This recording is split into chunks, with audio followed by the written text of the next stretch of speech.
جملہ کی اقسام۔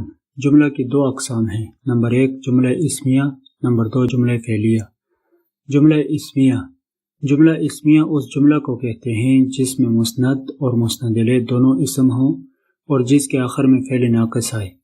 مثلا عمران بڑا ذہین ہے، اس جملے میں عمران مسند الیہ جبکہ بڑا ذہین مسند ہے اور یہ دونوں اسم ہیں، اس لیے یہ جملہ جملہ اسمیہ ہے۔ جملہ فعلیہ، جملہ فعلیہ اس جملہ کو کہتے ہیں جس میں مسند الیہ اسم ہو اور مسند فعل۔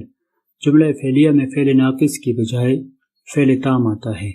مثلا اکرم نے نماز پڑھی، اس جملے میں اکرم مسند الیہ اور نماز پڑھی مسند ہے اور یہاں مسند الیہ اسم اور مسند فعل ہے، اس لیے یہ جملہ جملہ فعلیہ ہے۔